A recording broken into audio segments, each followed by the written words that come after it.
guys, ito, kinakatay na ako ng anak ko. Ito, tuturo ko po sa inyo yung pinakamadaling, tawag dito, reels to reels po na tinatawag. Follow kita sa reels, follow back mo ako sa reels. Kasi yung iba po minsan tinatamad na hanapin yung reels ko nasaan. Dahil katulad yung iba, may mga promotion. Natatabunan po yung mga reels nung taong Kaya ang nangyayari, pina-follow na lang nila ng normal na follow. Imbis na nasa reels sila magpa-follow, hindi po. Dahil marami nga pong nasagabal. Hindi naman sagabal, natatabunan sa madaling salita. Ito, tuturo ko po sa inyo paano madaling makita yung reels ng taong nag-follow sa inyo sa reels. Para ma-follow back nyo rin po sila ng mas mabilis. Ito, panoorin nyo po. Diyan muna tayo, di ba? Tapos, ano nga ba yung topic natin? Sa reels to reels. Kunyari ito. Kunyari si Mavi, nag-add sa akin, in-add niya ako sa Facebook, True Reels. Gagawin ko, i-search ko na lang si Mavi. Search ko na lang si Mavi, kunyari. Ayan, si Mavi lumabas. Kunyari, new follower ko, kunyari siya ha. So, may mga time kasi na, kunyari yung in-add yung follow, yung nag-add sa inyo, pag ipa-follow back nyo, hindi nyo makita agad yung Reels. Katulad dito ni, Baby Mavi, masipag ito eh. Lagi siyang madala siya, marami siyang pinopromote at kung hindi mo, minsan natatabunan yung kanyang reels. Kaya ganito gagawin po, punta ka doon sa kanyang profile, pindutin po natin yung more. Ayan, pag pinindot mo yung more, ayan na po yung reels. Kung new follower siya, syempre, pindot mo yung reels niya, syempre, bago Mama! Yung volume ayan, kunyari Hey, Mama! Ito, ayan, wino-watch ni Mavi. Mavi, Siyempre, papanoorin mo muna yung reels, guys, ha? Hindi basta ka na lang, follow. Diyan sa tabi ng pangalan, lalabas yung follow, eh. Ayan, No, Mama! Pero na-follow ko na si Mavi. Ganito, na natin. Nagpapadada. Tapos, kunyari na na natin siya. I-heart ko muna yan habang pinapanood ko. Tapos, tatapusin ko muna yan, syempre. Kasi hindi naman magiging puntos yan kung hindi natin tinatapos talaga. Hindi ko marinig sinasabi ng Mama. Wait lang. Mavi! Ayun, may tinatawag siya ni Mama. I said Mama. Wait, volume ang kulang. Dada.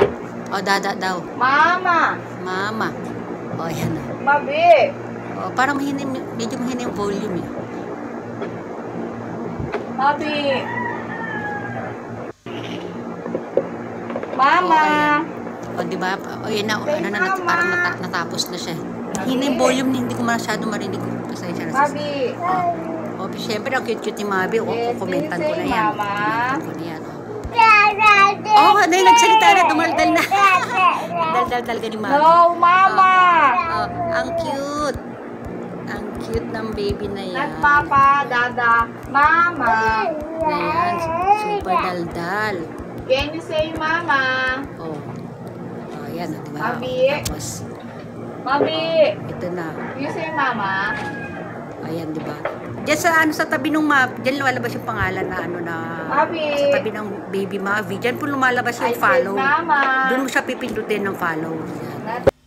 Wait lang guys to. Tingin tayo ng sample ng followers na hindi ko pa na-follow back. Ito. Dali. Ito hindi ko pa na-follow back ito. Ito, diba? Pinindot ko yung pangalan niya. Then, ito more. Ayan, lumabas yung reels. So, diba? Ayan, photos, reels. Siyempre, punta sa reels. Para ma-follow ko siya sa reels. So, ayan, paniguradong kanyang mga reels yan. Diba? Kasi, minsan, nalilito tayo kung kanyang reels ba yun. Yung pala, shared post lang pala niya. Yun, parang di tema lito. Ito, siyempre, dito. Inaako lang ng volume. Panoorin ko lang. May pabalik ako na kasi. Nakita nyo po yun, yung follow. Nasa pangalan niya. Nasa katabi ng pangalan.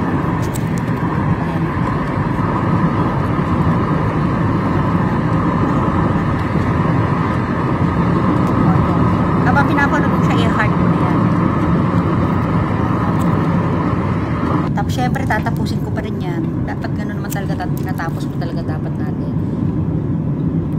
Hindi nga ako na yung volume kasi mare-record sa recording ko. Mamaya ko na lang ulitin. Ayan, diba? Patapos, yan, natapos na. Kunya, natapos na, babalikan na lang naman. Saka mo kami nag-follow dito sa gilid. I-following ka na. Tapos, yan. Punta ka naman sa iba niya mga di bigyan natin siya ng 3. Ito, ganun po ulit. Papanoorin natin ulit yan. Hinina ko na ng volume pinapanood ko yan. Tapos habang pinapanood natin, hina-heart ko na siya. Ayan. Para makita natin kung natatapos na.